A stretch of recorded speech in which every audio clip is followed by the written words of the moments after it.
pulso ni Marco. Uy, Mustachong, musta kayo dyan mga repa? Okay lang kayo dyan?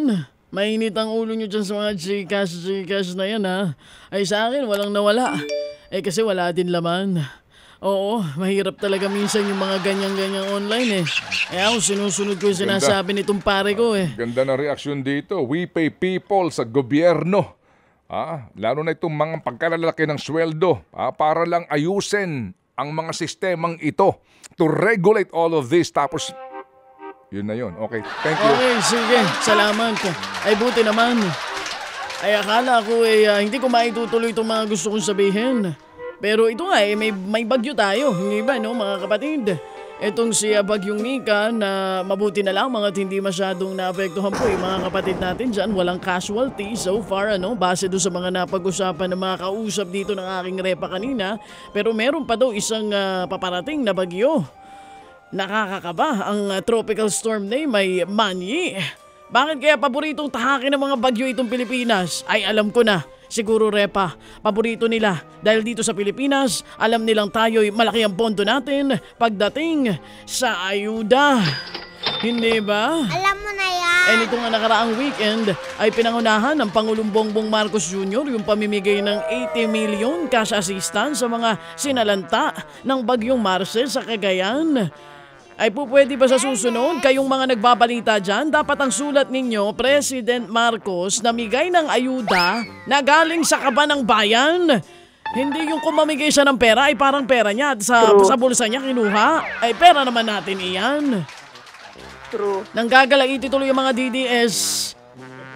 Kayo naman mga diehard Duterte supporters, kumakapo na kayo dito sa ating Pangulo.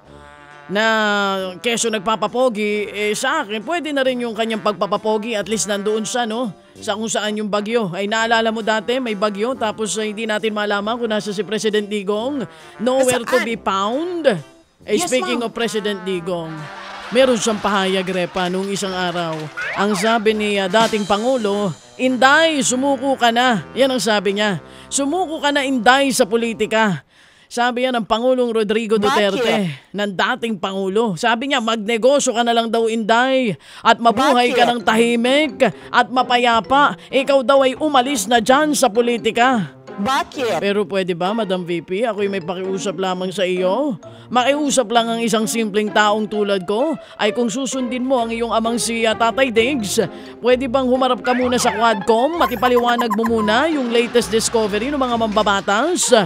Bago ka umalis sa politika, maipaliwanag kung anong nangyari sa confidential funds.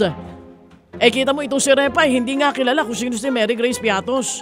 Repa, kilala mo na ba kung sino si Mary Grace Piatos? Kamag-anak yan ni Cheese Ring tsaka ni Tempura. Paanong nakalusot yan sa COA? Yan ang tanong ko. Gaano katotoo na Mary Grace Piatos daw ang nakalagay doon sa mga acknowledgement receipt? As supporting documents pare dun sa confi funds ni BP. Alam nyo, para magkaalaman na ay tignan na sa record ng PSA kung totoong may Mary Grace Piatos. Abay baka parang si Teacher Rubilin yan na matagal nang hinahanap pero hanggang ngayon ay nowhere to be found din, hindi matagpuan. Saan? Kaya lang kahapon sabi mo hindi mo ito napanood. Sumagot si VP Sara. Yes, ma'am. Wala ulit ako nakita. Hindi niya nasagot kung totoong tao si Mary Grace Piatos. Pero nasagot niya, naisiga niya na si House Speaker daw ay gustong magpresidente sa 2028. At dahil baka hindi daw manalo by popular vote, ang sabi niya, kaya daw isusulong ni Speaker ang charter change. Abay nabanggit niya rin kahapon, Repa. Nayamot daw sa kanya si First Lady. Ay wala akong pake sa away nitong mga Marcos at Duterte, Repa. Okay po, pasensya na po. Bahala kayo dyan, kayo-kayo na lang yan. Doon ako may pake sa paggasta ng confi funds. May ambag ako dyan Sinagot din niya itong suggestion ng kanyang ama na umalis na sa politika.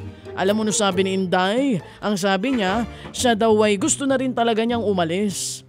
Pero sabi niya, Repa, paano naman daw yung 30 million na bumoto sa kanya? Ay sure ba sang 30 million pa eh? Ako ngayon naabawas na. Kasama ka dun eh. Kaya nga, ilan na lang kaya iyan ay gusto ko mag-attendance check kung talagang 32.2 million pa yung sinasabi ni Inday. Aminin. Hindi ba? Eh deserve din ang 32 million na yan.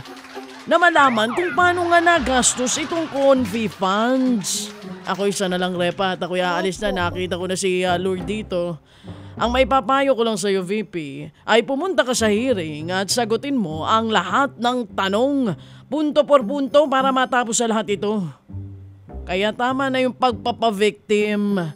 Ibalik mo ang integridad at dignidad na sabi mo'y sinisira ng mga hearing na ito.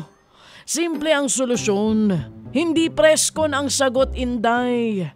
Pumunta kayo ng mga kasamahan mo at sabay-sabay kayo na sumagot sa hearing, manumpa at sagutin ang lahat ng katanungan ng buong tapang at katotohanan. At sana, VP, sa iyong pagpunta sa hearing, isama mo na si Mary Grace Piatos na sikat ngayon online. O sa repa. Yes, ma'am. Ako'y aalis na, ha?